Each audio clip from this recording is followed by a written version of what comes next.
Welcome back to D1 Rejects. Sitting on the couch is a man that barely fit through the door. Yeah. What's going on, dude? How are you? I'm doing well. How you doing, Kobe? Fantastic, man. We got Jake Witt joining us today. Jake, a teammate of ours at Northern, went from playing tight end where for some reason we never threw him the damn ball. He made the transition over to tackle, had a great year for us, and he's getting ready for the draft. Yes, How about sir. that, dude? Yeah. Pretty sweet. That's about it, I think. As far as like covering Jake, what do you think? No, he half man, half amazing too. I Got love that it. part. Tyshawn King with us as well. Cade Manzo. Quite the fit out of you today, huh? A little bit. There's a lot going on in that fit. It's a lot He going looks on. like he's a walking epitome of the Detroit Pistons. I think he'll take that. You take that? Not right now. The Pistons suck. That's what I'm saying. Never mind. Oh, I didn't know where he was going with that. But I'm sorry. otherwise, we got Jake. We're going to talk to him today. The NFL is kind of the topic of conversation. There, nice little fist bump makeup there. I almost missed it on the camera. But conference championship recap, AFC, NFC Championships, the best Super Bowl stories heading into Super Bowl 50-something. I forget what the hell the number is. And Tom Brady, he officially retires, apparently for good this time. Aaron Rodgers potentially going to Las Vegas. We know he's not going to San Fran. What the hell kind of golf tournament was he at that he was saying that? Did y'all see that? I didn't see that. Nah, he's at some golf tournament. He's like, I ain't going to San Fran. He's just a weird. You see what Josh cryptic Allen dude. did? No. He's not playing in the Pro Bowl because he's playing in a U.S. amateur golf team. That is awesome, and we might have to add that to the docket for today. Yeah. That is hilarious. Are you serious? Yeah. Dead ass. They said pretty he cool. was hurt. Yeah, he said he was hurt and he's practicing for a Pro-Am. So he was bullshit. He's playing in a Pro-Am. So they finna find the shit out of him. It was the UCL, because we saw Brock Purdy's UCL going half, but we'll talk about that later. But as always, you can catch all this on YouTube. Otherwise, listen pretty much anywhere. Apple Podcasts, Spotify, Twitter, D1_Rejects. Quite the eventful week on Twitter for D1 Rejects. I think we'll just leave it at that. But it's been a lot of fun. Kobe got the Twitter fingers this past week. Yeah, he got sticky. Nigga say Kobe got the Twitter fingers like he not Third Kobe. person. Like, But He's talking on the behalf of D1 Rejects. exactly, yeah. I'm just speaking on the behalf of D1R. I obviously am acquainted as such. But I don't separate understand identities. why people get mad. Like, if anything, we're embracing it. Yeah, I guess just to clarify, like, we love all athletes at all levels. Yeah. And just to clarify to the next level, we're not calling them the D1 Rejects. We are the D1 Rejects. The people on the show are the D1 Rejects. We can call ourselves whenever we want. We're not going to place that title on anybody else. And we'll leave it at that. We're a positive show. We're about bringing good energy. And some people just feel the need to go out there and spew things that don't really need to be said. Some So nah, Nobody's- to second that, if you come talking that shit, we coming back with that fire. hell yeah. But either way, if you're not a Twitter guy, get us on Instagram. Get us on TikTok at Division 1 Rejects on both of those platforms. But, you know, beef aside, the man on the couch, Jake. I know you're excited about tonight, man. No, I'm super. I know pumped, you yeah. love talking about yourself. I know you love being on camera, being behind the microphone. I told you before, you've been doing it all over the place. Yeah. Did you get any, like, you get coached up from anyone or any lessons before you went on some of these shows? Or we might be the least professional show you've been on so far. A lot of them look like, and no disrespect to, they're great shows, but like they're very basic, like question, answer, like move down the docket and then like. 100%. Yeah, and I mean, it's Yeah, easier it's- for us, too. Like, we know Jake. Oh, 100%. Yeah, like it's easier for us to just talk to him. But it is like, it's sometimes funny to see those because like you ask questions, like you ask generic questions, you get generic answers. For That's sure. like, yeah. fuck around and find out. There's like a very strong correlation on that graph. But you got up to this point. I'm not going to make you say this one. You got a favorite one you've been on yet? Up to this point. This point. Might be this one later, but I was going to say you ain't got to say us. You ain't got to say us right now. Yeah, Give it a 20, 30 minutes. I enjoyed the Great Lakes State football podcast. I enjoyed There we go. chilling with those guys. Yeah, So. big fans of those guys. We sure, like yeah. those guys a For lot. sure. They've done a really good job, even though they ranked tie number 5 in the state. I saw that. I did see that, He was too. a little upset Yeah, about when that you one. said that, I had to go retweet they mention. It was a tough room. We think if you played all 11 games, you'd have made a run for the top. I did play all 11. Either way, big fans of those guys over there, Vincent and the fellas, like them a lot. You got to get them on a different podcast. perspective. You think so? Yeah. So you Little can talk to collab. them about. Oh, you want me to hit him About up? that ranking. No, I can hit them up. We can talk about why you're ranking so low. Yeah, for sure, for sure. Yeah, we got to get into that. But back to you, my man. Let's go before we talk NFL draft and everything. 8-man football. I mean, up in the UP, for those of you who don't know, you and Trout Creek guy, and that'd be Ontonagon County, correct? Yep. So, like, Western UP. I had to believe you were just dominating kids. I don't know what size you were in high school. I know you were big. Yeah. What was that like? I was playing receiver, too, so it was weird. I was like a 6'7", 235, 240-pound receiver. Are you shitting me? No, yeah. I was just splitting out. I probably played 15, 20% of my snaps in line as a tight end. Other times I was just out split wide. So it was fun. I mean, there was no safety. You just had to beat your corner, and you're burning people. And the corner was, what are our bets on how tall the corner was? 5'8". My height. 5'8". I was gonna say 5'8" on the higher end. Correct. Oh, yeah. I'm not 5'8" to clarify. Max 150. You know, I mean, just small guys. But Grown How many man touchdowns game. did you have in high school? my junior year, we were just you and Trout Creek, so I had like 1,700 yards, 26 touchdowns that year, and then What? And then, yeah, we co-opted with Ontonagon my senior year because we couldn't field an 8-man team even for my school. You're kidding, man. Yeah, it was crazy. We had like Who wouldn't want to play with LeBron? But no, yeah, I played a little bit more in line my senior year, but I think I still had 13 or 14 touchdowns, something like that. But yeah, junior year we just like a little like slight numbers. Yeah, junior year was my first year playing football, so like my football coach was also our gym teacher. He kind of talked me into coming out and playing. Yeah, we were terrible, but we just threw the ball up, and that's all we were doing. Just 90% of the offense was me and my quarterback. So it was funny, but we didn't win too many games. So. Are you serious? No, I think we won 1-2 games. I mean, don't get me wrong. There's some good 8-man. As far as 8-man is concerned, there's some good 8-man teams up For here. sure, but, yeah. Like, I was watching the 8-man. I had to work the 8-man championships. Them little dudes was going crazy. What? Yeah, one of those guys, the running back from North Central in that game, he's going to Tech. He signed there. Yeah.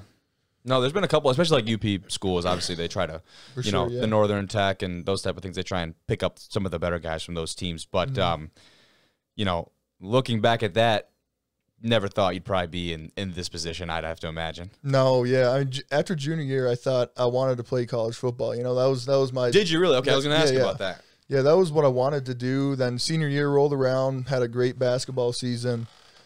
And at the end of the day, I mean, that was the more comfortable sport at that point. I felt like that was the best decision. So went out, played a year of college basketball, found out it's not what I wanted to do, and now here I am. So that's pretty cool. I know it's it's kind of funny too. We talk about it's almost like a recency bias. Like I know you definitely went through it in high school. Like what was your favorite sport? And Whatever I was playing. Whatever you were playing at that For time. sure. So what other besides football, basketball? I'm assuming. At a school like that with a dude who's athletic as you are you playing anything else? I was on the track team too. Yeah, okay. Yeah. What kind of events we talking? I did the sprints and I did the shot put discus. So you'd be like 2 steps and he'd be like 50 meters. It's like Buddy the Elf and the elves. Buddy and the elves when they're playing the ice hockey. Yeah, and they kind of go and then he's like the lowest one in the choir. Yeah, dude. Oh, that's great, dude. But is that kind of how you were in high school? I'd have to imagine. Like, I mean, did you always have? It sounded like football was kind of it after your junior year. Like, but again, kind of that recency bias thing. Is that how it kind of was, or different? I guess so. It must have been. I played basketball since 3rd grade, and I just started track and football my junior year. So, I think those things were just so new to me, and I enjoyed them a lot. I had a lot of fun. But basketball, I felt at that time was just the sport. Like you said, it might have been the most recent sport. Had a great senior year. I felt like that's what kind of led me into going out and deciding to play football or basketball after high school. But I enjoyed all 3 sports, just ended up opting to go with basketball right off the bat. So Hey, so wait, I got a question. You talk about how like you just started playing football junior year of high school, blah blah blah, and we also know you didn't go to go play football right away. So in the back of your head, like there has to be this thing, like you probably have so much untapped potential. You know what I mean? Like even just like only playing 2 years, right? 2 years of college football. Yep. Like, does that go in the back of your head? Like, do you really understand how good you think? Like, do you think how good you could be? You know what I mean? Like with like all these ceiling, other all these other guys have been playing football their entire lives, and coming from the UP, obviously is like not as big as playing in Florida or Georgia, obviously. But like, do you ever think like I'm not out of place? right? You know what I mean? Like, I think I could do this at a very high level. Yeah, I feel like whenever I go out and set my mind to something, you know, especially something I've only done 2 years with, I can learn a lot. I don't have too many bad habits, which is a good thing. I mean, this is the worst I'll be as a football player right now, especially in my position. I played a year. I wasn't able to get too much one-on-one coaching because there were, you know, 20 other guys that had the same thing as me. They were just getting into college ball. So at the end of the day, I mean, this has been a big learning experience for me here this spring. So far, I mean, taking a lot home from my training sessions that I've gotten for position work. And I felt like transformed myself as a player a lot in just a little bit of time because, like you said, I mean, I haven't played too much football, which can be a good thing. You know, I'm a raw athlete, not too many bad habits, but also I need to learn the game of football more, you know, not being around it too much. For sure. And that's a big thing, too, with especially O-line at that level. Yeah. Just learning ins reps and getting reps, learning the ins technique. And it's not like those guys don't get a chance. Like, I think of most recently an example I think of is Obinna Eze. They called him Easy on Hard Knocks for the Lions. Yeah, Easy. And he came over from, I'm blanking on the country right now, somewhere over in Africa.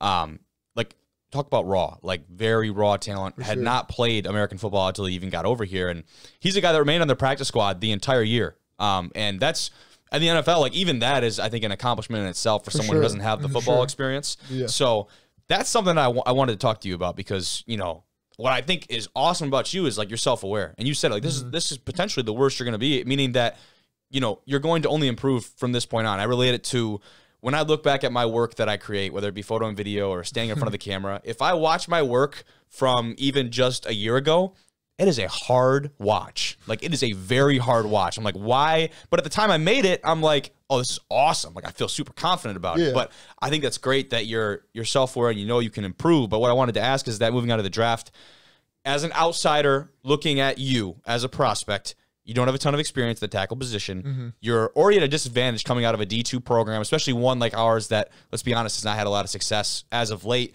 And then I wanted to ask, like, what do you need to prove to these scouts to tell them and show them what you and I and what we already know about you? I just need to go out, get in front of the scouts and show my athleticism. I think that's going to be a big thing with how I move. Just footwork wise, you know, and they can look at me and think, oh, we can mold this guy. You know, he's athletic. He has the frame. Another thing is just to show that I'm coachable. You know, that'll be a big thing. Because like I just mentioned, they're going to need to mold me into that player. Sponge, right? Yeah, for sure. I'm going to need to take everything in that I can. I need to show those two things mainly. Those are the two that I would say are going to, you know, set me apart from other guys that just have little experience like I do coming out from under the radar. I just need to show I'm coachable and then show what I know I have athletically. Hell yeah. He's good, man. Yeah. He is good. You definitely got some coaching before some of these, huh? Or you just smooth talking? I'm just rolling with you guys. Yeah. I'm just hanging out. It's good. I love it, dude. You kind of touched on it, the athleticism, the measurables. You said you're what, 295 right now? Yep. You do not look 295. That's what I said when you walked in. I was like, I haven't seen you in a minute, but yeah, I feel like when I've seen you, like, would you gain 30 pounds? Finished the season at I started the season at 283. I'm saying you were heavier going into the year. I thought, yeah. I finished 275. You know, I lost that weight in the season. I think that happens, yeah. Put on 20 since mid-November, but stayed pretty lean, which is nice. That's good. That's what I want. Yeah, into that's good. So, what are you, 6'7"? Yep. Wait, let's say 6'7", 295. 300 pounds. Yeah, with a 122-inch broad jump. And a 40-inch vertical. We'll see if we can get back up to 40. What do you got? You put on 20 pounds. You put on 20 pounds. Extra weight. 38, 37? Wait, what are we at right now? I hit 35 today, but I think I'll be able to bump that up to 36, 37 by the pro day. But lock him in at 36. I put him at 37. Yeah.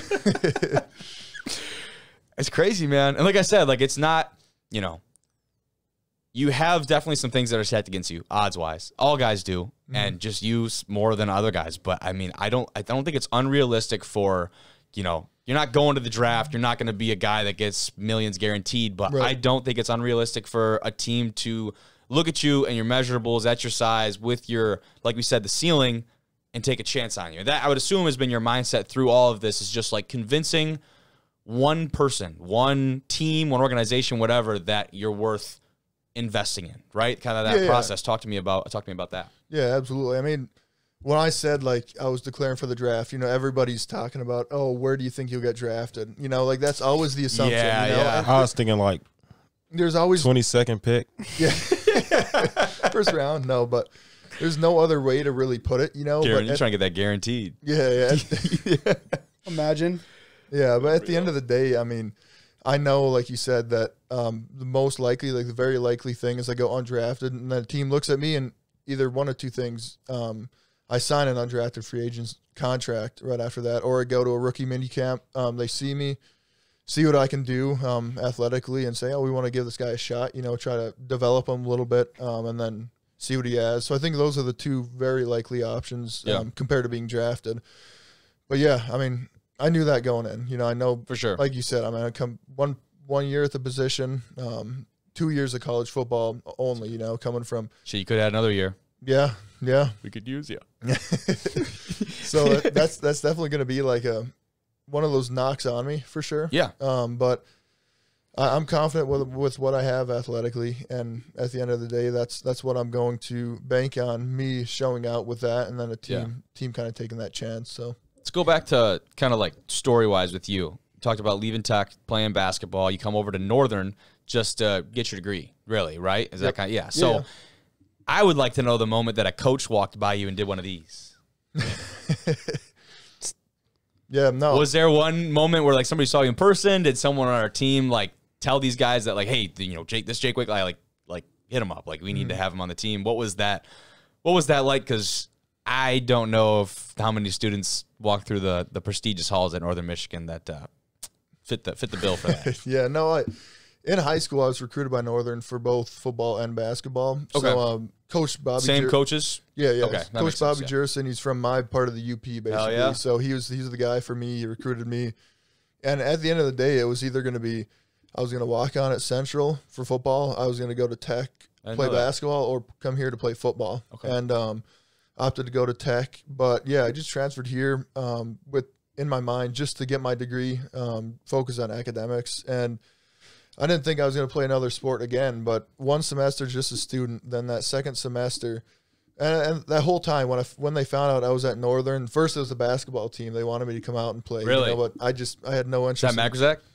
Yeah. Yeah? It was his first year. It was the other staff that had recruited me. So Oh, I see. Yeah. yeah, it was kind of the guys that I knew on the team and stuff. There were a few UP guys that kind of got the coach saying, hey, try to talk this guy into it. But I had no interest in that point in playing basketball. Yeah. So, yeah, I was just – Coach Jerson said, hey, come out to a few practices and watch. So I did. I just watched, sat in the stands, and look at the guys, what they were doing, all that stuff. And then I remember I played an intramural soccer tournament, posted about it on my Instagram, and Coach Bradshaw with Advantage over there, he slid up and said, hey, come check out the gym. I want to get you in here. So I went over there, checked it out, and he said, I want you to come train with our pro day guys, you know, just to see what we can get out of you, you know. And he knew me previously. I knew him, all that, being two UP guys. Being UP guys, of course. Yeah, so I went. I was hesitant at first, like, come on, I just want to, you know, I was lifting the whole time. I wanted to just lift my own routine. I was thinking, do I want to commit myself to this again? And it wasn't really a commitment. It was just committing myself to a training program, basically. So I decided, okay, I'm going to do it. Went out, started training with him and then the pro day guys they had, which would have been that 2020 spring that year. So we trained, and then he started to kind of put it in my mind that, come on, you could get out here and play football with the guys. You know how a branch gets like that too, just like plant a little seed and then like kind of back off for a little bit, and then every once in a while like water it a little bit more, and like he's joking, but he's not joking at all, which is hilarious. I know I can just see the interaction like in my mind. I love it. I love it. The whole time I'm like, oh yeah, laughing, like, oh yeah. I'll think about it. I wasn't thinking about it. And all of a sudden. No, but yeah, and Coach Jerison would come in, we'd talk. I remember we went over to the Dome with the pro day group, ran our 40s, verts and all that stuff one day, and they had like 4 NMU coaches out there watching me. I'm thinking, what is this, a tryout? That's awesome. But yeah, I did that, and then stopwatches and this. So did that. Went to spring break, and Branch is telling me, come on, just think about it more while you're down there relaxing. So made the decision on the way back up from the airport. I'm sitting there depressed. I'm back in the snowy tundra. You know, it came from 80 degrees down there, and I'm like, I'm going to play football. So made that decision. That's what did it. That's what did it. I made that decision, and then did all the paperwork, got everything done. first day I was supposed to hop in a spring ball practice is when we got shut down due to COVID. We got that notification. And yeah, so it was like a couple of weeks of just training at Advantage with the guys. Yeah. And then everybody went home because it started getting worse. And we were doing those Zoom workouts. Came back in the fall thinking, those were brutal. Oh, I was in my basement with like just looking at a little phone screen there, seeing the rest of the guys. I'm like trying to make branches all these rigs. I'm using like old punching bags as some studs. It was a hilarious setup. But Kobe, you should have been here for that. Like, that shit was crazy. Bro, we lifting with anything. I had a weighted blanket bench pressing and shit. Squatting with a weighted blanket. Dude, I was there for Zoom workouts for, I don't know if like right in the beginning, but I was. No, you wasn't there when it first happened. When COVID first happened and they sent everybody home. You're okay, talking spring before. Sorry, spring before. Yeah. But we did that over running in the streets, recording it, everything, bro. It was crazy. But in the summer, like after I committed, obviously, like we had still had on some of those, and like but no, it was crazy. Like when it the first happened, like couple weeks, bro, just ridiculous. It's literally like find anything. No, you were not with a weighted blanket, bro. Weighted blanket. I'm using canned goods for curls. You just holding as many canned goods as you can. It was crazy, bro. It was crazy. Oh yeah, we used to have to post them too in that. Yeah, chat. we had to post them on like Facebook and Facebook group, everything. I was in the Facebook group. I was active in there, if you remember. Yeah, you sent your mama spot and you was like, damn, little dude, strong as hell. 315, he got the mama spot and he wasn't knew he was getting that shit. What the fuck? No. Those were brutal. I remember those days, but yeah, I remember posting like he'd say get out, get a 25-minute walk or hike or whatever on Wednesdays. Yeah, and I had like I was in the full gear outfit, looked like Rocky out there hiking up like a dirt road. Just posted a video. I had to like film myself walking up, go back, get the camera, stop it, and then do the actual walk. Now you know how the TikTok stars feel like when they do all this like the little day in the life type stuff. I'm amazed when I watch these people. I watched this one today. Wake up and they set the phone up, and then they wake up again. And then like today, this dude, he's walking up. I don't even call it. It's like a borderline mountain, like on the verge of being a mountain from a hill. And he is up that thing. And all I can think the whole time is this man's phone is all the way down here. I know he is sorry as hell that he has to turn around, come back down here, and grab his phone and do the same thing over again. Yeah, it's ridiculous. Young boy like me, I'm gonna have 2 phones. You just gonna leave it? Yeah, I'm gonna leave that phone. I'm gonna have the phone up there, and I'm gonna get it on my way back down. Those Only was that times. easy. But like I said, came in, you played tight end. I mean, was that kind of your choice? Or was it like just whatever these guys want me to do? Talk about that and talk about transition over to tackle eventually. Yeah, I mean, I was originally like out of high school recruited to play defensive end. Really? Yeah. So okay, I didn't know that. Yeah, and I mean, it makes sense, but I had that like prototypical tight end size at the time. I was 6'7", 260 probably. Mm-hmm. And that was just the natural, having played basketball. Say the hand-eye and that type of, Yeah, so that's where they threw me at, and I mean, I had never really blocked before, to be honest. I'm being a tight end, so that's what I was worried about that because I could catch a ball, like, not as well as some guys. I hadn't played football in however many years, but blocking was what I was worried about. I mean, I was blocking defensive ends that were 5'7", 158 pounds, in high school, you mean? Yeah, exactly. And that was like very minimally per game too. So I was going to the GLIAC. I was like, oh goodness, yeah, trying to block. I was thinking about blocking these guys. I remember my first few one-on-ones. I had no clue what I was doing. Sitting there, I mean, never done a pass set before, and I was doing it as a tight end. But yeah, I did that full COVID year as a tight end, just some practices, and then played the following season at tight end. Switched mid-game, Ferris game, played tackle. Exactly, because we had an injury, I believe, right? Was it Hiller who went down? Hiller. It was Hiller. Yeah. Okay. Who was a pretty good tackle for us, a second-team All-GLIAC guy. He goes down, you got to step in against Ferris of all teams. Right, yeah. Talk about going on the field. What was like going through your head in those moments when you get your name gets called? Yeah, I remember because you'll have guys mid-season that can't make it to practice. That time of the year, due to exams, tests, whatever. So I'd taken already a few joking reps in practice here and there. Like, oh, we'd watch enough film. Little did you know. Yeah, we'd watch enough film and laugh. Like, look at this guy in his stance. I remember it was around halftime. He pulls out 65. I'm thinking, I'm not doing this. And then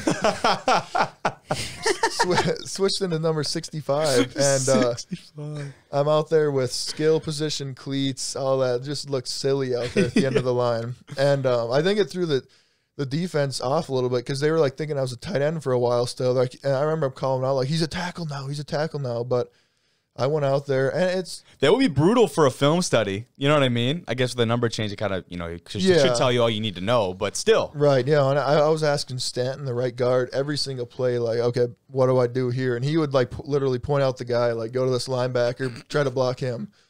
And, I mean, the blocking technique was similar from tight end. You just were moving down the line one. Of course. So you're, like, your dual blocks, your combo blocks were, like, instead of tight end tackle, it'd be tackle guard. So that wasn't too bad. But I every play I asked him, like, okay, who am I blocking here? What am I doing? So we did that and then played the Saginaw Valley game. And then Northwood, I got COVID, so I couldn't play it. But I remember that. That was tough. Yeah. Went around for a little bit, like a second wind through our team there. But to kind of wrap it up, I know it's a big thing for you. We talked about you being a UP guy. Talk about why this is so important for you, coming from the roots that you've come from, and how, I won't mince words, like UP football hasn't been what I think people have associated with in the past. So why do you think it's so important for not only you to do this, but then, people coming after you and what that means for them? I think it's a big thing just to show, like, especially for the UP kids, to see a guy that came from the smallest program possible, kind of show them, okay, we could play at the college level. We can go. There's no boundary just because I'm from the UP that says I can't be successful at the next level and then aspire to do things past that too. I think that's big for those guys because, like you said, the UP football doesn't get that much respect, and in past years there hasn't been as much talent as there is. But I think up here right now there's quite a bit of legitimate talent that can play at this next level. I think that's a big thing for those guys to see, is just more and more college athletes coming from the UP, showing them that we can go out there and do it, and there's no reason we can't just being from the UP. So yeah. Love that, dude. Like, yeah. I love that. I appreciate you, man. Yeah, appreciate you. You're more than welcome to stick around for the rest of the pod if you got nothing going on. Yeah. All right, bet, dude. Bet. But fellas, we can kind of shift gears a little bit and move over to the NFL scene. I'm assuming we start with the AFC NFC Championship. You got any preference on what game we take a look at? Head shake. NFC gonna be fast. I actually, that's a good point. So maybe let's just get it out the way, huh? I mean, as far as, and it's not letting me open my little link here, but Eagles, they dominate 49ers because Purdy goes down. I believe it was confirmed, right? He had that torn UCL in his arm. And they killed him regardless. Yeah, I mean, probably, but you would definitely think a much more competitive game with the way that Niners roster looks. And how about that that image of him on the sidelines with that, like, ghetto little Gatorade towel holding his arm, and you're like, oh, maybe he can go. Like, no, his elbow was messed up. They got him over. Like, they got way too much money in the NFL to have a dude on the sideline, like, with a Gatorade towel holding his arm together. Did you see what I'm talking about? Yeah, I saw it. I was watching the game. I thought that was... Like, when it happened, I was like, when you see it, I watched the strip. I'm like, they talking about, oh, yeah, that's a fumble. I'm like, bro, his elbow just went back far as hell, bro. Like, that ain't how elbow's supposed to move. Talking about the wrong thing here. And then they steady going. I'm like, he talking to the trainers now. I'm like, yeah, Shorty hurt. We said it in the West. We were like, yeah, he hurt. Yeah. Like, he hurt. And then Josh Johnson get a concussion. He going again. He terrible. Horrible. He was made me respect Brock Purdy more. Yeah. Because he was horrible. And that's this thing was like people talk all the time with that Shanahan offense, like you could take any quarterback in the league and they're gonna go in there and succeed. No, you can't. It's still the NFL. You still gotta play against the Eagles dudes. though. They hadn't played a defense like that though. Yeah. And he played 2 snaps all year. Yeah. I mean that's Indiana. What do you expect from the dude to go in that? I mean, he's a career backup. He's played for 13 different NFL teams. Because I was one of them people. Which is no, crazy, I mean I still am because Purdy didn't really play like a very good defense. Like I feel like they'd have lost that game regardless. But I think I definitely would have been, favoring the Eagles, but I thought 49ers would give them a run at least, make it interesting. When the Eagles was playing in Philly, and they had just dismantled New York, there was no stopping them. No. But when Purdy go back in, and I knew, like, they had ran the ball on 3rd and 9 at the start of the 4th quarter. I'm like, it's over with. He can't throw. Yeah, they weren't even trying. They're not going to throw. They're not going to. What you think? Debo Samuel and Christian McCaffrey going to techno bowl? Because they were throwing it on the idea of, like, the announcers even were like, throw CMC back there and just I run was like, wildcat. at that point, like, you got to just put somebody back there that can throw the ball. Like, you're not gaining nothing from running the ball. Or just go wildcat, because you go wildcat, you obviously get an extra blocker, because you know the quarterback's going to sit back there and hand the ball. It just doesn't really do any. You know what I mean? It doesn't do anything. For it was crazy. And I mean, I guess at that point they had kind of threw in the towel, because I think it was 7-24 at that point. Yeah, and it sucked because they did, and it felt like they did, but it like, what do you do? Like, how can you not? You know what I mean? Like, that's not like they were trying to. I feel like, right? It's the playoffs, NFC Championship, but that blew. That game was hard to watch, but I don't know. Is that all you had to? I mean, we can move on if that's as quick as we want to. Stay on it. It ain't really nothing to talk about with that game. Like, it was a blowout. Yeah, it's hard to watch. It was, but that game was not good for the sport of football. I won't say that, but it was just a good old fashioned ass whooping. Josh Johnson was quarterback. Belt the ass. AFC side of things, the Chiefs hold on at home, 23-20 over the Bengals, and a little bit of controversy in this one as far as like certain calls, different situations, and the penalty at the end of the game. That was kind of, I think, the highlight of a lot of storylines, and I don't know how you guys feel about it. Obviously, dumb decision to hit a quarterback out of bounds, but like the dude's chasing him. It's such a hard play right there to pull up. It's not like he went over there and slammed him into the ground. He gave him a push. No, that's dumb as hell. Like you see him going out of bounds. Like, as a football player, you got to know, like, when somebody getting out of bounds, bro, you can't do nothing because he giving himself up. Yeah. And he pushed the shit out that nigga. You know what I'm saying? And then you feel like that was a dumb call. He earned that penalty. No, he did. I mean, all the other penalties, like, everybody keeps saying, like, oh, this game was rigged. I didn't see that. Mm-hmm. Like, I won't. We're gonna talk about some NFL scripts. Oh my god, this game is so rigged. This, like, they call it the intentional. They keep talking about intentional grounding. Like, if you watch any NFL game, they was calling bullshit intentional groundings all year. They call bullshit penalties all year in general. Like, I don't know why you get to the game and then be like, surprise, this is horrible. What's going on, bro? Have you watched football for the past probably not? That's 20 weeks. That AFC Championship game was like the highest viewed game, I think, since last year's Super Bowl or something like that. Like, so you can't watch that game and be like, oh yeah, this is all rigged. They have been calling. Have you seen some of the roughing the passer calls we've seen? Dude, yes. Like, come on, bro. That's brutal. Like, I just didn't. Like, if anybody got cheated, the Eagles that got cheated, the punter punt the ball, hit a wire, and the refs come out and say we can't determine if the ball hit the wire. That's bad. You know what I thought at a pretty, I don't know if kind of a breakout game was Pacheco. He was good out of the backfield. He ran for 26 yards. He's been good like the past 3 weeks. Yeah, but he had another 60 receiving. Any Chiefs running back gonna have a lot of receiving yards. Patrick Mahomes did. Fair. I just liked the way he was playing. Pacheco. Yeah, you know what I mean? But I feel like he just he run with no purpose. Really? I feel what like do you mean by that? Like, he runs hard as fuck. Or not with no purpose. So, yeah, he runs with no plan. Yeah. Okay. Yeah, no plan I can agree with. He just running. He just out there just running. Like, when you watch it, he just out there just running. No plan at all. His legs are always churning. Like, they are. He does. Every time he touches the ball, it's like, I think I just saw it on Twitter, but I agree. It's like, it might be like he acts like it's the last time he is ever going to touch a football. Well, he said that something happened, and that's why he does it. There's a reason happened in his life. That. Where he was like, you never know what's going to be the last play. That's why I play the way I do. Fair enough. And I mean, it shows. I mean, I ain't mad at him. Yeah. But he just look like... I ain't knocking, but like when you watch him, you like, bro, he tweaking.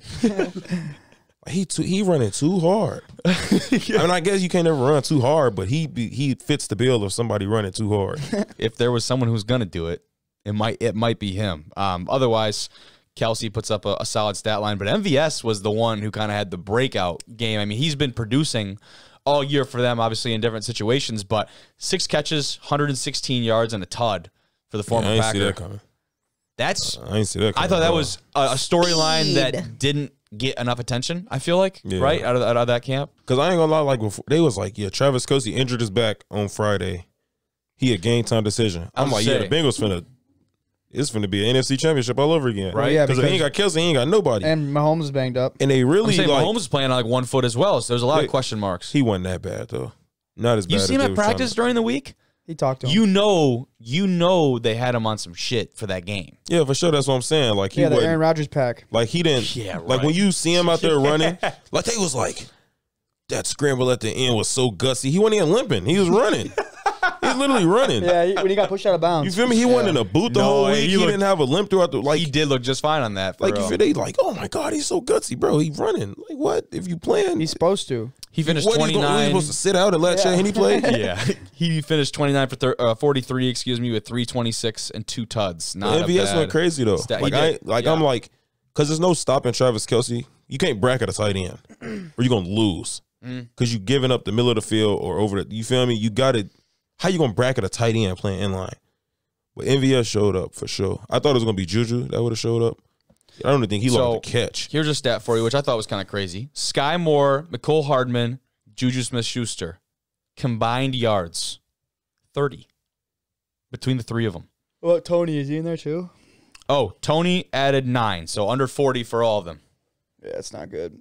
But I mean, they had their guys step up. So. That's the luxury of having a roster like that. When you have guys that it's a thing in sports where if all of your studs are having a downtime at the same time during the season in the same game, like usually you're in trouble. But if you have enough dudes, 1 or 2 of them show up. We talked about MVS. Travis Kelce still had a great game. 1 leg, 2-legged, I don't know how many legs. 7 receptions, 78 yards, and a tud. I mean, he was still playing like you didn't really notice that he was banged up. So I guess that was a good thing for them. But huge win for them. At the end of the day, I don't think that game comes down to that one call. Obviously, it's a really big call, but like the Bengals coach told him, he was like, there's so many plays that could have decided that game before that moment. You can't just put it all on his shoulders.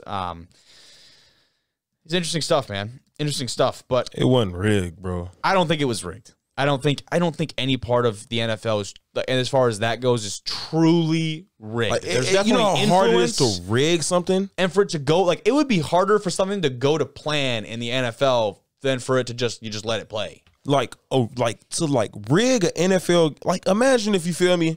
Like convincingly, yeah, exactly. Like you gotta really, you gotta throw like the worst flags anytime they get a first down. Oh, they gotta come back. You feel me?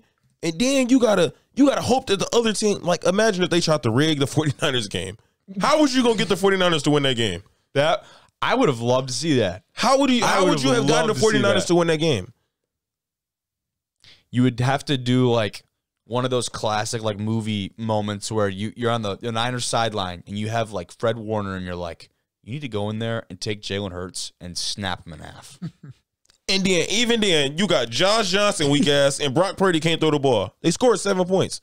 That's true. You might not and even the Eagles was running all over them. Minshew would come in and just finish it. How are you going to rig the 49ers to win that game? Yeah, that's impossible. That's a tall task. It'd have been impossible. That's a tall task. You'd have to go to the Eagles sideline. We're going to get y'all all $70 million to go out there and miss every tackle the rest of the game. The Eagles were playing like the 85 Bears in the first half. Now they're playing like they're like Pee-wee football. 70 million. They'd be like 90. Give me, man. I'm gonna just mind my business. 70 million, boy. What? That's crazy. I wouldn't throw no game for 70 million. Hell no. But not an NFC Championship. I wouldn't throw an NFL game. I wouldn't even throw a college game for 70 million. It's gonna come back on you, bro. I could do a lot for 70 million. We ain't even gonna take it there. This is family friendly, but. You can't, like, it's always going to come back. It's no way that it's not going to come back on you. It is going to come back into my bank account. Why did that running back pick up the phone? Why did that person in the suit come down there and talk to Tyshawn, and then he went out there and fumbled 4 times in 4 possessions? Why is there a briefcase sitting on the bench next to where Tyshawn usually sits? See, they crazy because I got Cash App. We could have kept it discreet. If you put that amount of money in Cash App, you may as well just kiss it goodbye. Yeah, because Cash App taking it. They flagging that. Cash App. See, now we going down. Now we going down. Because you're going to have to show me the money. You can't show me the money right here, right now? Yeah, not happening. We still on Cash App. Biden going to see that before I do.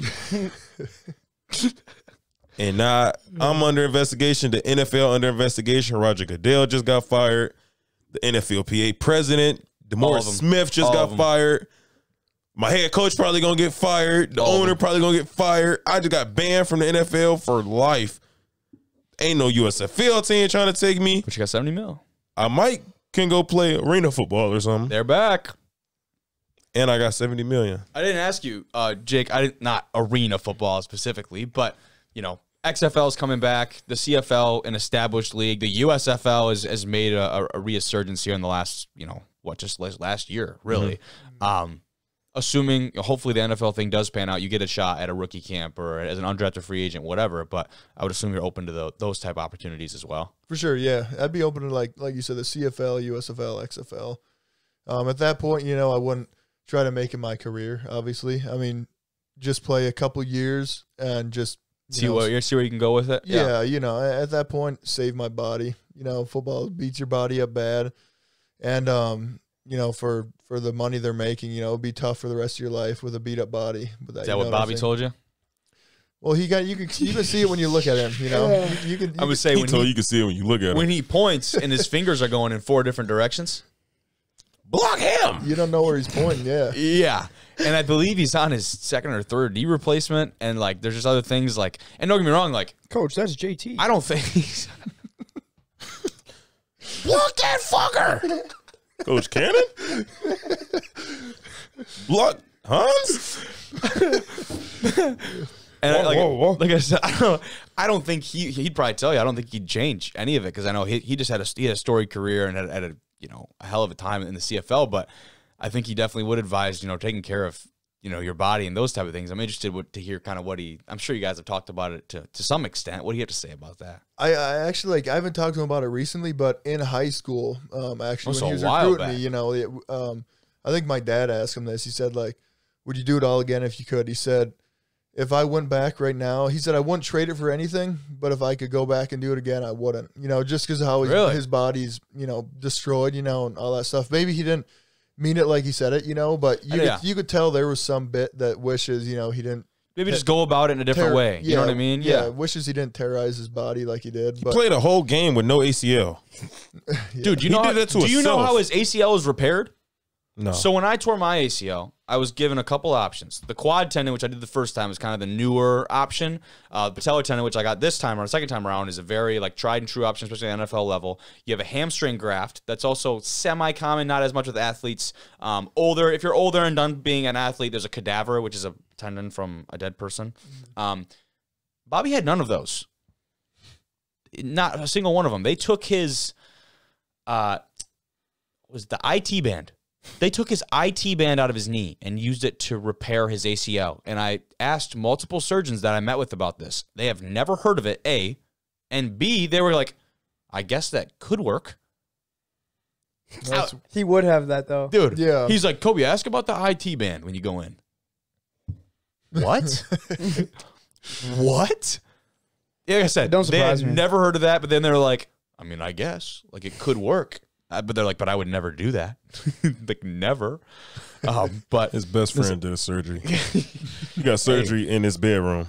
He's a tough SOB, man. One of the toughest. Yep. One of the toughest. But also a dude that's connected, I mean, still with the CFL quite a bit. So CFNL. But English is sometimes hard, guys. But that's Canadian. Shut up. No, I was just curious about that. Yeah.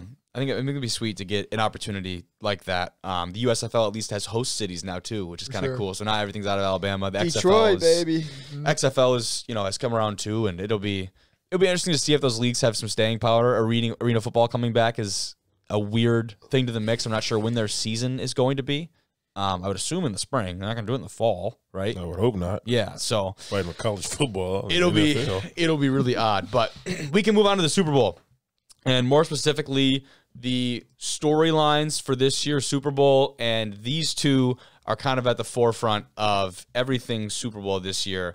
The Kelce brothers, it's kind of being branded the Kelce Bowl this year, and cool little jersey swap from I think earlier this year from Travis. This was last year, brother. Was it? How you know that? They didn't play this year. Oh, good point. Well, from last year then. I stand corrected. Maybe not even last year. Either way. They did play last year. Yeah. Either way, cool moment for them. And first time the brothers of any type will play against each other in the Super Bowl, which is a kind of a sweet stat in itself. Now, I read this today. I don't know if you guys saw this, but Jason Kelce's wife, Kylie, is bringing her OBGYN because she'll be 38 weeks pregnant at the game. Oh my God. You're having a Kelce Bowl, two brothers playing against each other. Obviously, the whole family's going to be in attendance, and his wife might give birth during the Super Bowl. If he has a kid during the Super Bowl and the Kelces are playing, the NFL might be scripted. Well, I mean, it might be. You can't that'd be too much. That might be what pushes me over the edge and makes them believe it. You gotta script that. You know how crazy you gotta go with the script. 2 words. Induced labor. I don't even know. I don't know nothing about nobody, but So that's like when someone Jason, make sure you knock your wife up 9 months before the Super Bowl. Yes, that's the NFL. The NFL is in on this, dude. They've been setting this up for this is for years in the making. But anyways, induced labor, like if someone is their baby's overdue, they're struggling to have, they can put someone into induced labor to help them like conceive a child, basically. And so like even if they just had they had her go into labor, like her water broke in the stand or something, they got an ambulance out of there, like that would make for such a cool story. Could you imagine getting a message from the NFL? If her water break during the Super Bowl, imagine if it's a halftime when Rihanna's performing. She may give birth in the locker room. There's no way she's getting out of that stadium. She shouldn't even go to the Super Bowl. In the locker room? Imagine if Rihanna's performing. What does Rihanna have to do with it? What does Rihanna have to do with any of it? Because this is her first performance in years. What does that have to do with her child? Bro, I'm telling you, bro, this is this lady first performance in years. It's gonna be people who go to the game to just see Rihanna. Don't even care about. And if she if her water break during during halftime, she's not getting out of that stadium. She will be giving birth in the locker room. That'd be sick. Right on a trainer's table. Does it hurt? Right on the trainer's table or the diaper changing station in the bathroom. I don't know if they have those in the locker room. Bro, I'm talking about halftime. The Super Bowl, period. That game is going to be at full capacity. Yeah. In Arizona. Yeah. Bro, it's no getting out of there. I mean, they're gonna have some sort of ambulance ready. So okay, if she's actually bringing her OBGYN, then that means she's acknowledging that this is a real possibility that this could really happen. She shouldn't even go. She should just watch the game. In that case, from Airbnb. You would like to assume that a responsible adult individual would have a plan in place in case just that were going to happen, for them to get out of the stadium, get to a hospital. Catalina wine mixer, bro. It's the fucking Catalina wine mixer. You have a plan, but you can't plan for everybody else. Yeah, that's true. That's true. You can't that's like driving on the road. Like you could be a great driver. She scanned into the stadium with millions of other people. Water break. It's 1 million people walking into the stadium. Now what? Over with. She just had a baby in a hot dog stand. Why a hot dog stand? Because she wasn't getting out. So a hot dog stand? So she just gave birth at State Farm hot dog stand. That's pretty good. Whoever wins this Super Bowl between them, obviously both of them have one ring right now, and big bragging rights at stake right now for the first one who can get the second ring, and obviously the win over the other one would be huge. And unfortunately, they both play offense. So my pitch to the NFL would be to put Travis out on the D-line for just a series. What do we think about that? I don't think you're pitching that to the NFL. I think you're pitching that to Andy Reid. Yeah, that's true. But like I said, the NFL pulls the strings. Hey, the NFL pulls the strings. They're the ones that told Jason to knock up his wife 9 months ago so that they could have this exact moment. Yep. He got some discreet messaging in the mail. He said, you need to do this. You need to do it tonight. It was coded. It was. It was encoded. The date of the birth, and they needed to have it on. Mm-hmm. Baby equals Super Bowl. Straight like that. Yeah, Jason. You'll name it Scottsdale. Do you want another ring? You do. Well, this is how you're going to get it. That's that. Sent you a rhino pill and some Hennessy.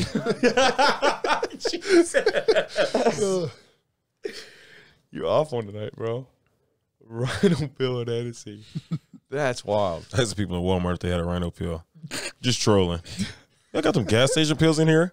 Like, what does it do? Like, you know what it do. No. I don't think we do. I'm going to go to BP. I know they got them. Lady tries to help me. I think this stuff right here does the same thing. Nah, I need the real deal. Get out of here. Well, I don't. Otherwise, another big storyline from the Super Bowl. Andy Reid, obviously coach for the Eagles, longtime coach for the Eagles, made his move over to the Chiefs and has been, I think, quietly, not as of late, but before the Chiefs experienced that, their Super Bowl run, before the Super Bowl run, I think had quietly been one of the best offensive minds in the league. And so for him to have, I don't think you'd call it redemption though, right? From the Eagles, would you call it like a redemption game? He got fired for going He did get 8 and released. 8 or like 9 and 7. It's been He a did minute, get released, yeah. But I don't know if I'd go ahead as far as to say it was a redemption game for him. Do you think so? Not redemption, because he's already like played them. It definitely will be more. Had this been like the first time he's played Philly, That's true. Yeah, it'd be different. cool. And then like redemption, like he already won a Super Bowl too. He lost a Super Bowl with Philly. Had this been like his first Super Bowl, he won a Super Bowl with Philly too, right? Nah, No, I don't believe he did. he lost. Doug Peterson won that Super Bowl. Yeah. But it's not redemption. And they keep calling it the Andy Reid Bowl. Like that's not a thing. The Kelce Bowl sounds a lot cooler. They trying to find any reason to like find storylines. Like that's not a thing. Okay, he used to coach for them. They love that. And then there was one thing where like two guys played high school ball together that like.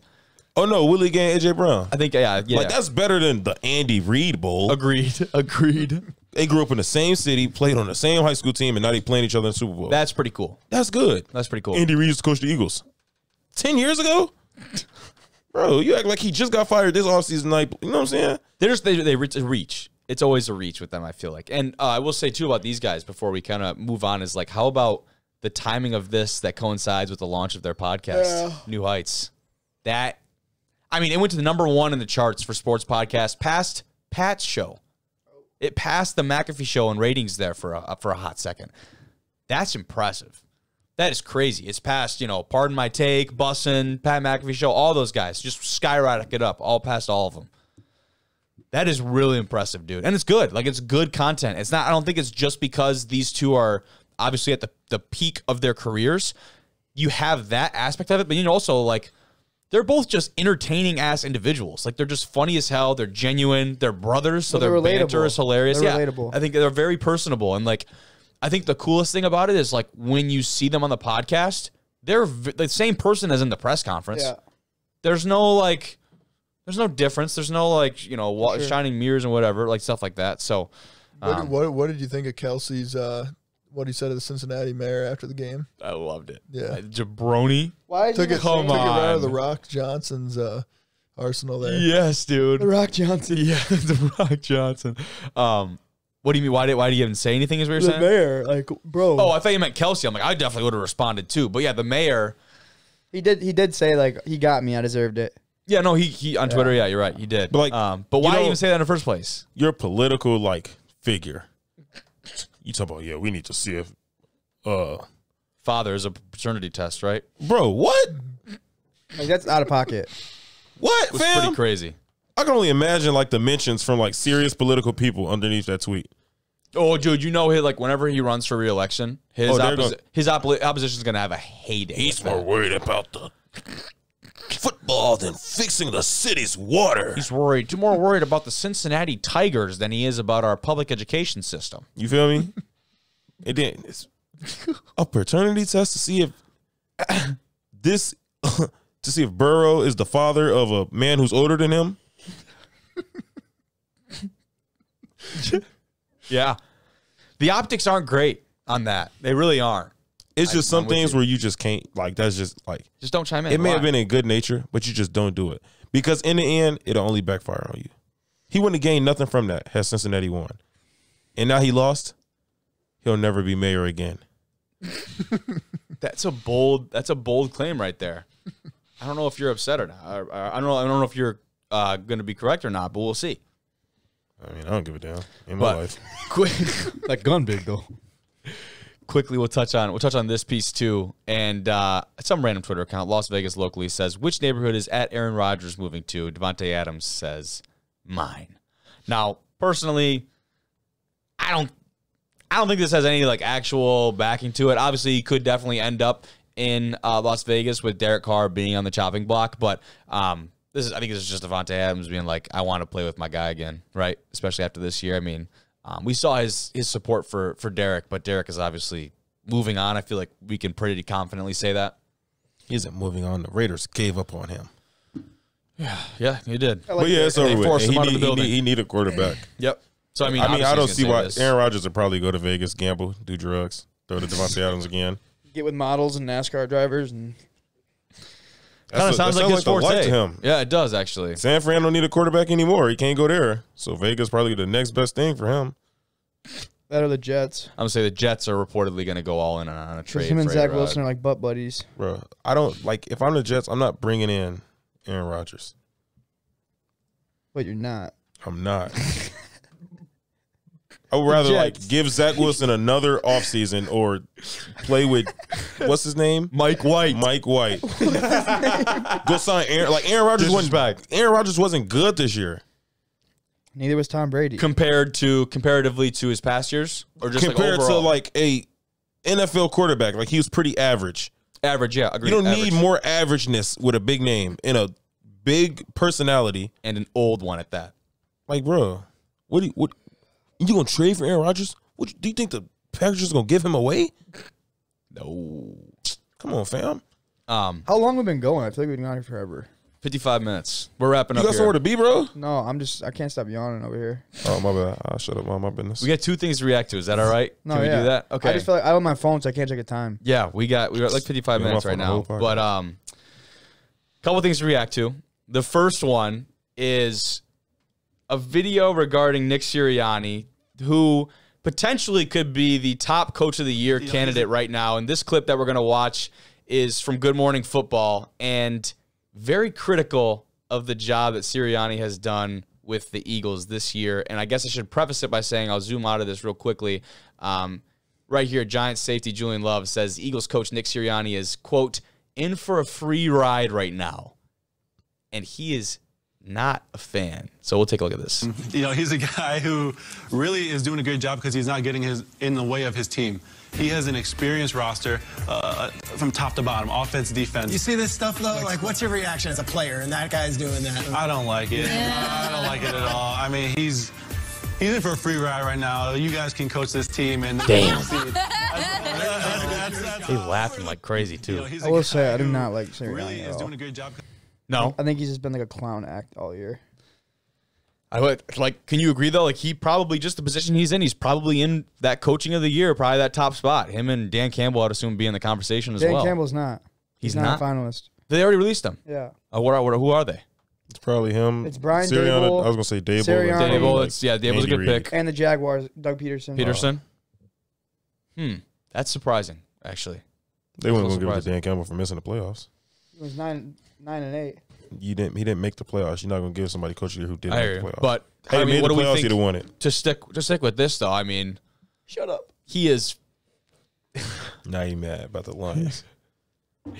Sirianni's definitely a different dude, and he does have like weird antics. But do you think like is he really just riding coattails at this point? No, because he's still got to coach an NFL team, right? It's the same team as last year. You just added AJ Brown, exactly, and Chauncey Gardner-Johnson, exactly. And I mean, I guess they did sign James Bradbury too. Don't get me wrong, like they stacked for sure. Their roster Sue and Hassan Reddick. The Ndamukong Suh ain't what he used to be. No, but he's still Ndamukong Suh, 6 foot, whatever, 300 pounds. You go pick us anybody that's 6 foot, 300, whatever. I know what you mean though. Like he still is worth mentioning. It ain't, bro. It's not like you feel me. Suh played good Sunday, dude. I don't know. He had probably like 4 QB pressures and like 2 QB hits. I don't have the stats in front of me. I can't verify or deny that. Like I was saying. Anyways, it's not the team's stacked. I ain't saying they not stacked, but he got to coach the team. Because when nobody's saying he had a free ride, when Tampa Bay beat the shit out of them last year in the wild card, like, oh yeah, Jalen Hurts just magically got better. He got coached up. True. He put some fire under his ass. He's talking about, we don't even know if this our guy. You don't think Jalen Hurts gonna go work his ass off? He got starving, right, kid? He ain't hungry after that shit, man. You feel me? He went and traded for AJ Brown. They signed James Bradbury. You know what I'm saying? Picked up Hassan Reddick. Hassan Reddick went like, don't be like, oh yeah, they got Hassan Reddick. Hassan Reddick one of them niggas. You like, oh my god, he's a killer. He was eyed as hell in Arizona. He is now though. Exactly. It went magic. Hitting. He got coached up. It wasn't like he was. He's been in the league for a minute, bro. It's not he just got there and the coach like unlocked a trait like Madden. Had you heard of Hassan Reddick until 3 weeks ago? Yes, I know who Hassan Reddick is. Then you would know that he was eyed as hell in Arizona. Did you even know he played for Arizona before anything this? Spectacular, but exactly. So don't be like, and Hassan. No, it wasn't like they picked up a killer. He turned into a killer. He had like 15 sacks this year. How many sacks he had last year? Why would I know that? Probably under 8. Really? I don't have my phone. I can't check. I don't know. You can pull it up. Pull it up. But either way, he definitely is a different coach. I mean, I think the one encouraging thing is like you don't hear guys like really talking bad about him, I guess, like guys in the locker room. Like then if you heard like some rumors about that, maybe it'd be kind of a bigger deal. But the last thing we got here, you can find that. I'll say one He had last 11 sacks for Carolina last year. I had the wrong team. I don't know. He was at Carolina. Didn't he get traded? 11 sacks though. Didn't he get traded or they signed like a 2-year deal or something? It's a good year. I don't know how 11 sacks is a pretty good year. It's all right. Pretty good. Nick really Bosa good. just had like 20. He's also Nick Bosa. He does be deep way. Yeah. But either way, this is the last piece I wanted to react to. This has been dominating my Twitter timeline. 9.2 million views. It is absurd from PFT. Dude, this video is hilarious. It says former NFL player Arian Foster admits NFL is literally rigged. And we'll go into some of the memes after this, but I just want to watch first just the original video and acknowledge first that this is satire. So please acknowledge that. These guys are joking, but obviously they do it in such a hilarious manner. Let's listen to this clip. It's funny, before we started taping, Arian was telling me about how the NFL is rigged and how every year he used to get a script. Yeah. Day one of training camp that would get dropped off at his locker. And you would have to, it was like week 1, you'll do this. Week 2, you're going to have a hamstring injury. Week 3, this is going to happen. Yeah. Week 4, you're going to get 3 touchdowns. And so then you just have to, did you memorize those before the season started? Or would you go and rehearse the script before every game? We were really dedicated to it. So it was more so like, that's really what sell practice this, too. was about. It was about practicing the script. Like, this is what goes on and this is what we have to do in order to, And this referee is going to miss this call. Yeah, because we they knew. hate you Yeah. and they love the Colts, Yeah, that it's sort like, of thing. WWF, so it's like, you know, we know what's going to happen, but you still got to put on a show. Yeah. What did you think when you got the script in 2016 that said your career was going to fall off a cliff when you stopped believing in God? That was 2015. Yeah. Yeah. It's funny, before we started taping, Arian. But that is the clip, and that has spurred all kinds of different reactions. I remember watching that across the video, internet. and I forgot that he came out as atheist, like in the middle of the season for no reason. Did Are he? you serious? Yeah, he like came out as atheist. Yeah, I don't believe in anything. He had a whole interview. It was before they was playing the Bears. So that's the only reason I saw it. It was Sunday Night Football. He was playing the Bears. And he was talking about in an interview, like, you feel me? Like, when you in between like a timeout or something. I just don't believe in God. What are y'all doing, bro? Why are y'all putting this on national television, bro? This is not what people need to be seeing right now. This was on my timeline Bro, that earlier shit's today. hilarious. This is awesome. It says Jason Pierre-Paul looking at his 2015 offseason script. This guy's looking at all 10 fingers. The best is the We just need a firework somewhere in this video, and that would have absolutely made it. But, Bro. dude, the reactions to this... The best one's Infinite. the Ratatouille one, where it's like Deshaun Watson when he gets his thing. Yeah, and it's the chef. He's like, and he opens it, and his eyes get all big, and he opens the phone. Get my lawyer. That is good. I think it's probably like literally right here. But this is like flooded my entire timeline, and you can see like you scroll down, and I can put it up on the big screen here. But you scroll down, and there's literally just a million. Like, what is this? Shannon Sharp? Like, all over the place. It has dominated the entire time. I'm not even mad though. Like, all these are so funny. They're hilarious. I can't get Dude, over this they one. are. This This one's pretty good right here. Trevor Lawrence, when he got the script that he has to throw 4 interceptions, but gets to lead one of the greatest comebacks in NFL playoff history. Oh my gosh, dude! Like, these are prime. This is why I have Twitter. Like, this is why I'm on that's Twitter. just that's Twitter. Like, that is Twitter. Exactly. Like, for someone to take, when they take like fun news like this, like funny stuff, and then they turn it into this.